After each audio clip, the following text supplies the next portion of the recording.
Bien, nous continuons, après avoir vu le théorème de la moyenne, nous allons parler de primitives et introduire un outil qui est fondamental, c'est d'ailleurs ce qu'on appelle le théorème fondamental du calcul différentiel et intégral. Donc, si vous voulez, jusqu'à présent, nous n'avons pas pu calculer quoi que ce soit comme intégrale, à part peut-être pour des fonctions très simples comme les fonctions constantes, on sait intégrer. Ici, j'aimerais donc introduire la notion de primitive et le théorème, grand théorème classique fondamental du calcul intégral, du calcul différentiel et intégral. Donc un peu de vocabulaire, on a déjà rencontré les primitives, mais ici, nous allons formaliser cette notion. Donc on se donne une fonction, donc f, disons, toujours sur un intervalle fermé, c'est le cas qui nous intéresse ici, soit une fonction quelconque, pas nécessairement continue.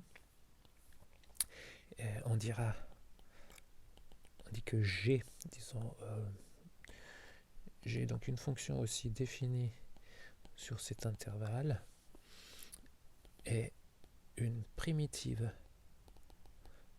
de f sur l'intervalle en question, bien sûr, sur AB, si en fait deux choses se produisent.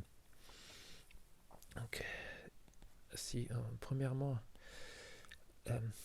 g est dérivable sur l'intervalle ouvert AB, et très important que la dérivée de g en tout point de cet intervalle ouvert soit égale à la fonction f en ce point.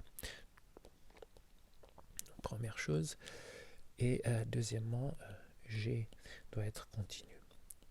Continu, alors sur AB fermé, c'est-à-dire, alors la première condition implique que g est forcément continu sur l'intervalle ouvert, puis on demande encore que g soit continu à gauche en B et à droite en A.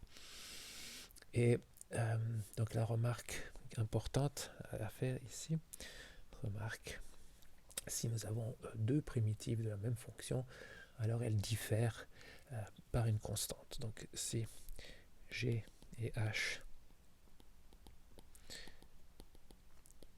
sont deux primitives de f, eh bien alors il existe un nombre c. Donc c'est pas nécessairement dans AB ici, peut-être faudrait l'appeler différemment, peut-être grand C. Il existe un grand C dans R tel que eh bien, la fonction g est égale à la fonction h plus une constante. Et c'est une remarque banale, cela en effet, puisque nous avons que la fonction g moins h dérivée eh bien, est égale à la dérivée de g moins la dérivée de h évaluée en ce point. On trouve deux fois la même valeur, f de x moins f de x égale à 0. Donc la fonction g moins h est constante. Par un des corollaires du théorème de Rolle, g moins h est constante. Constante égale à c. Et ceci termine la démonstration de cette remarque. Et une fois que nous avons donc la notion de primitive, eh bien, on va voir que elle se retrouve dans ce théorème. C'est le théorème fondamental. C'est celui-là qui va nous permettre en fait de calculer les intégrales bien plus facilement. Et il se présente comme ceci. Donc on se donne une fonction continue, donc intégrable par le théorème précédemment cité, donc continue sur tout l'intervalle AB. On regarde une nouvelle fonction qui est soit grand F, donc fonction définie aussi sur cet intervalle AB, donc que l'on va définir de cette façon.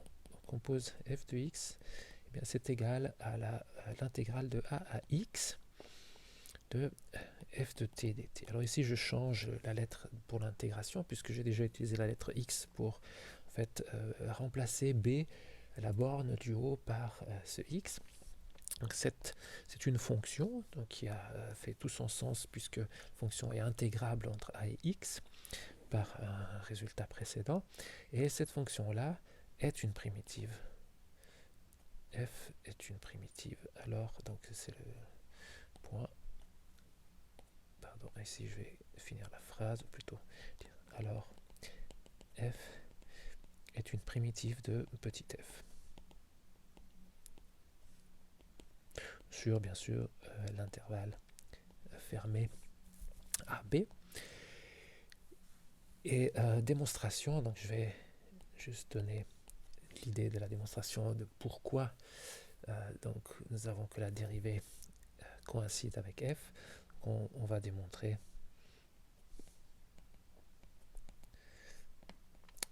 que cette égalité est vérifiée. Donc f' de x égale à petit f de x. Et ici, je vais le démontrer pour tout x appartenant à b dans l'intervalle ouvert. Donc, je ne considère pas ce qui se passe aux bornes, mais on peut démontrer la continuité de cette fonction. Alors, pour ce faire, pour démontrer bel et bien la dérivée, alors je vais ici mettre peut-être x0, tout simplement parce que j'ai déjà utilisé la lettre x. Et donc l'idée est la suivante. Donc c'est de calculer le quotient grand F. Donc l'idée, je donne l'idée, ensuite je vais démontrer. C'est regarder grand F de x moins grand F de x0 divisé par x moins x0. Et faire tendre donc la limite lorsque x tend vers x0.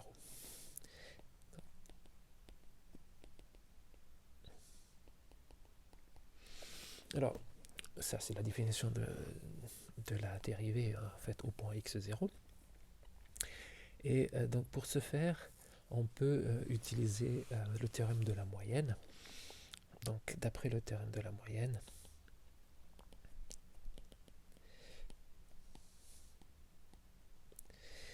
donc pour tout x différent de x0, je peux regarder, donc je prends un x dans l'intervalle AB bien sûr, hein. Pour tout x différent de x0, je vais regarder cette différence. Et d'après le théorème de la moyenne, il existe un nombre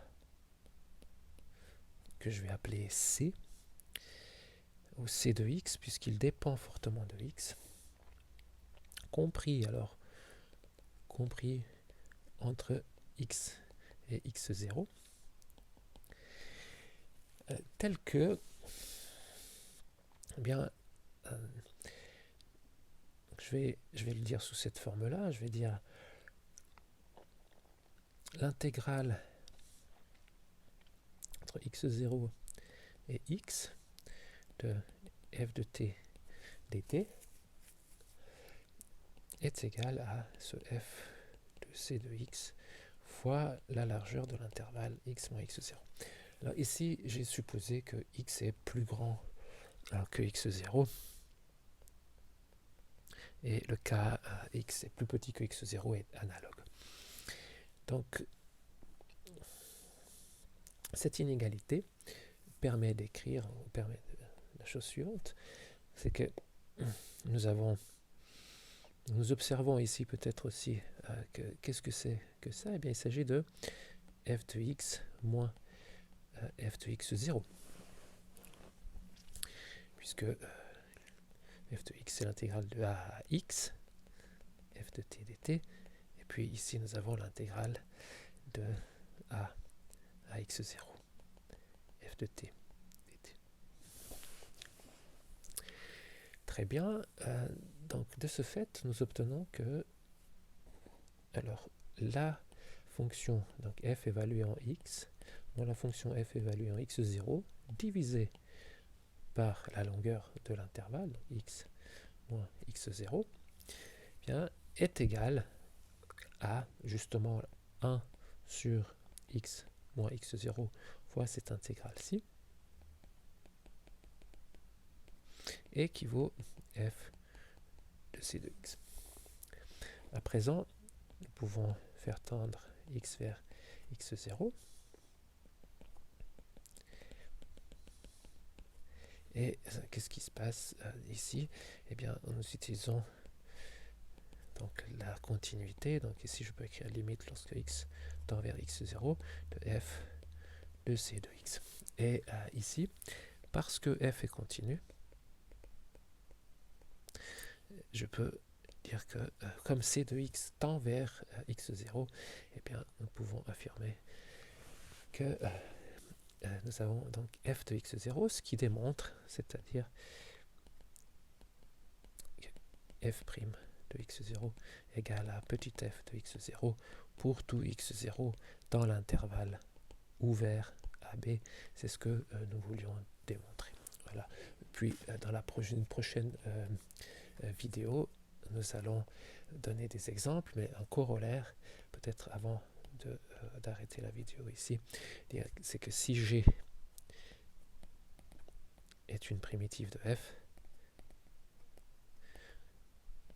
donc si on connaît une primitive de f, alors nous pouvons calculer l'intégrale f de x dx comme étant g de b moins g de a. C'est un corollaire immédiat du théorème que je viens de démontrer, et on utilisera beaucoup cette formule, bien sûr, dans le calcul pratique des intégrales que nous verrons dans des exemples tout à l'heure.